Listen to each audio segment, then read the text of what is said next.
Hello, Shri Swami Samarth. माननीस lifestyle blog या चॅनलवर सर्वांचं मनापासून स्वागत आहे.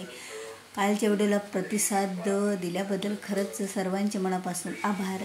आज सोमवारची सकाळची सुरुवात, कारण कितीही पूजा किंवा काही असेल तरी आपल्याला म्हणजे सकाळी किचनमध्ये प्रवेश करावाच लागतो. किचनमध्ये अगोदर स्वयंपाक फराळाचं जे काही आपल्याला बनवायचं ते खरंच आपली जागा सकाळची किचनमध्येच. अगोदर किचनमधलं बनवल्याच्या नंतरच आपली दिवसभर देवपूजा वगैरे जे काही चालू असेल ते. आज फराळाचं, आणि फराळाचं म्हटलं तर गोड तिखट पण खात नाहीत, तर मग गोड काय बनवावं म्हणून तर शेंगदाण्याची कडके म्हणजे त्याला शेंगदाणे भाजून गुळ लावून घ्यायचे. ते लगेच घेतले, कारण आजची घाई तर खूपच राहते आणि त्यामध्ये तिखट नाही खायचं म्हटलं तर दिवस बघा कसा जातो. आणि सोमवार म्हटलं तर देवपूजा, आणि त्याचबरोबर सोमवाराची महादेवाची पूजा, अभिषेक, ह्या सर्व गोष्टी आपल्याकडून होतील का असं पण वाटत होतं. पण खरंच महादेवाच्या कृपेने सर्व काही व्यवस्थित झालं. महादेवाने माझ्याकडून छानपैकी पूजा करून घेतली, कारण करता करविता तोच असतो. फक्त आपल्या मनात श्रद्धा पाहिजे, भक्ती पाहिजे, तो सर्व काही व्यवस्थित करून घेणारा असतो. आणि असंच झालं. सोमवारी वाटलं एवढी व्यवस्थित पूजा होईल का, पण बऱ्यापैकी झाली बघा. कारण माझं काही एवढं नसतं की नियम वगैरे पाळून पूजा करणे, पण जेवढं झालं तेवढं मी करण्याचा प्रयत्न करते की बाबा चला, आपल्याकडून काही नाही झालं तर काहीतरी एक घरच्या घरी का होईना पूजा व्हावी. पण घरच्या पूजेसोबत योग पण आला की सायंकाळी, सकाळी नाही जमलं पण सायंकाळी महादेवाला मंदिरात जाण्याचा. वाटलं नव्हतं जायला मिळेल, पण मिळालं, झालं. तर घरची पूजा करताना पण मन असं एवढं प्रसन्न वाटत होतं. आणि अभिषेक करताना तर साक्षात महादेव असा पाण्यामध्ये, नदीत आहे का काय असं वाटायचं. कारण नदीतला महादेव जसा असतो त्याचप्रमाणे महादेव हा मला दिसत होता. तब्बल 1 ते 1.5 तास लागला, कारण पूजा म्हटलं तर माझा रुद्राभिषेक पण असतो. कारण रुद्राभिषेक केल्याशिवाय मला सोमवारची पूजा केली म्हणून वाटतच नाही. कारण आता पूजेच्या अगोदर तर गणपतीची पूजा ही आवश्यकच असते, आणि ही सुपारी गणपतीची मांडून सुपारीची पूजा केली तर खरंच मी म्हटलं पण त्याला, वक्रतुंड महाकाय सूर्यकोटी समप्रभ निर्विघ्नं कुरु देव सर्व कार्येषु सर्वदा. कारण जर गणपती बाप्पाची पूजा केली नंतर बाकीच्या पूजा केल्या तर पूजा व्यवस्थित पार पडतात असं म्हणतात. म्हणून तर अगोदर पूजा गणपती बाप्पाची ही कोणत्याही पूजेच्या अगोदर आपण करतोच. आणि ही जी सुपारी आहे ती मी प्रत्येक सोमवारीच हीच गणपतीची सुपारी म्हणून मांडत असते. कारण प्रत्येक सोमवारी वेगळी घेण्यापेक्षा ही सुपारी या सोमवारच्या व्रताला ठेवायची, आणि शेवटचं सर्व झाल्याच्या नंतर आपण त्याला विसर्जन केलं तरीही चालतं, म्हणजे निर्माल्यामध्ये टाकलं तरी. पण 5 सोमवार ही सुपारी आपल्याला मांडायची असते.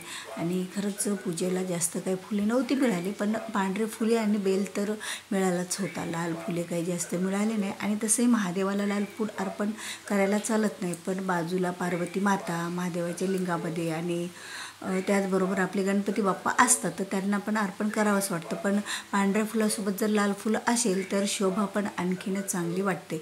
पण जास्त काही मला मिळाले नाही लाल फुले, आणि जेवढे आम्ही शेतात आहेत तेवढेच ताजे फुले घेतले, कारण मार्केटमधून बाजारातून काही फुले काही आणले नाही. आणि म्हटलं होतं की चला एक म्हणजे दुधाने अभिषेक करावा, नंतर तुपाने करावा, म्हणजे असं वेगवेगळे जे पंचामृत आहे ते वेगवेगळं याने अभिषेक करावा. पण तसं काही जमलंच नाही. सर्व पदार्थ एकत्र मिक्स केले आणि रुद्राभिषेक आपला म्हणला. आणि खरंच रुद्राभिषेक म्हणताना एवढं प्रसन्न वाटायचं. आणि संस्कृतमधून जे रुद्र अध्याय आहे ते घरात वाचन केल्याच्या नंतर घरातली नकारात्मक ऊर्जासुद्धा निघून जाते. आणि बघा, दररोज तर महादेवाचा रुद्राभिषेक माझ्याकडून होईच ना. जेवढं जमेल तेवढं म्हटलं चला सोमवारचं तरी करून घेऊया. आणि खरंच सोमवारी महादेवाने छानपैकी माझ्याकडून पूजा तर करून घेतली.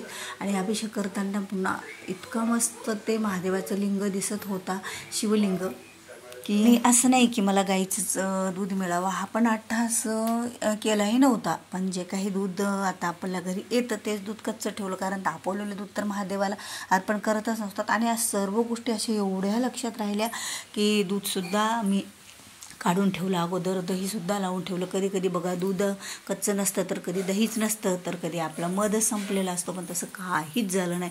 एवढं व्यवस्थित छान पूजा झाली ना बघा. किती छान महादेव त्या सर्व पाण्यामध्ये दिसत आहे आणि नदीतल्या महादेवासारखाच मला असा वाटत होता.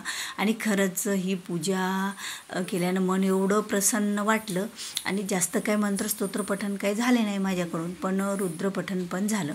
आणि महादेवाची पूजा जी काही आपण करतो आपल्या घरामध्ये, त्याच्यामुळे तर नकारात्मक ऊर्जा जात असते. आणि हे जे काही तीर्थ आहे ते जर आपण आपल्या म्हणजे अभिषेकाचं तीर्थ घरात जर शिंपटलं तर घरातली नकारात्मक ऊर्जासुद्धा जाते असं म्हणतात. आणि कधीही रुद्रपठण हे मोठ्यानं वाचन जर केलं तर यामुळे घरातले दोषसुद्धा जात असतात. कारण महादेव देवता एकतर लक्ष्मी प्राप्तीसुद्धा आपल्याला मिळत असते. कारण महादेव देवता महादेवाचे जे मित्र आहेत ते कुबेर देवता, आणि कुबेर देवता हे तर आपल्याला माहीत आहेत की ते भांडारी आहेत, ते म्हणजे संपत्तीचे. आणि आपल्याला तर सगळ्यात जास्त आपण देवाला काय मागतो, सुखशांती तर मागतच असतो, पण सगळ्यात जास्त तर आपण धनसंपत्तीच मागत असतो. आणि कधीही बघा आजची जी शिवमूठ होती ती तर तांदळाची होती सोमवारची. आणि खरंच शिवमूठ ओली करून टाकावी म्हटलं तर माझ्याच्यानं जरा जास्तच पाणी त्यामध्ये पडलं, पण काही नाही, ते बरोबर महादेवावर व्यवस्थित पडली ती शिवमूठ. कारण मी बेल अर्पण केल्याच्या नंतर शिवमूठ नाही अर्पण करत, कारण ती बेलावर आधारच राहते. आणि पिंड पूर्ण ते शिवमुठीनं गच्च झाकून गेली पाहिजे. कारण शिवमूठ अर्पणच त्याला म्हणतात ना, की तो जी महादेव असतो, जे लिंग असतं ते लिंग पूर्ण त्या शिवमुठीनं भरलं पाहिजे. म्हणून मी कधीही बेल अर्पण करण्याच्या अगोदर शिवमुठी अर्पण करून घेत असते. आणि 108 बेल अर्पण करताना काय म्हणावं हाही प्रश्न बऱ्याच जणाला पडतोच, पण मी तर नित्य सेवेतली शिवनामावलीच म्हणत असते बघा. आणि त्यानंतर माझा एक नियम आहे की दर सोमवारी मी 108 तांदूळ ओम नमः शिवाय किंवा शिवाय नमः म्हणून तर अर्पण केले. आणि म्हटलं तुम्हाला एवढी छान पद्धतशीर सेवा झाली का नाही. आणि तशी बाजूला TV पण चालू होती, पण त्यांचा पण लहान आवाज मी करायला लावला. कारण प्रत्येकालाच आपण घरातल्या नाही आपल्या एवढा वेळ आपल्या मनाप्रमाणे वागू शकत, तर ॲडजस्टमेंट पण करावीच लागते कुठंतरी. लहान आवाज करून आपलं मोठ्याने मंत्रस्तोत्र म्हणत जर पूजा करत बसलो तर खरंच काही नाही, त्यामध्ये सुद्धा आपली पूजा छान होऊन जाते. आणि मन असं होते की चला आता ही तर पूजा झाली आणि आपल्याला महादेव एखाद्या मंदिरात जायला मिळेल का. आणि आमच्याच गावामध्ये नदीतला महादेव म्हणून फेमस आहे बघा. म्हणजे नदीत आपोआपच स्वयंभू म्हणजे स्वतःच प्रगट झालेला महादेव आहे. आणि खरंच त्याचे एवढं महत्त्व आहे का नाही. सकाळी 4 पासून ते संध्याकाळी 7-8 वाजेपर्यंत तिथे भाविक खूप अशी गर्दी असते. पण आज असे सर्वजण म्हणत होते की बाबा तो महादेव बुजला, म्हणजे नदीला पाणी आलं त्यामुळे तो पूर्ण मंदिर त्या पाण्यामुळे बुजलं गेलेलं आहे पूर आल्यामुळं. पण योगायोग असा झाला की ज्या वेळेला आम्ही म्हणजे आता साहेब 4 वाजता घरी आले, तर 4 वाजता आम्ही निघालो. तर खरंच 4 वाजता निघाल्याच्या नंतर त्या मंदिरामध्ये म्हणजे पोहोचलो आम्ही. आता मला वाटलं मंदिर उघडं आहे का नाही काय माहीत, आपण तर चाललो. आणि एक इच्छा होती की चला आपण आलो तर दर्शन घडावं, पूजा घडावी, पण तसंच झालं.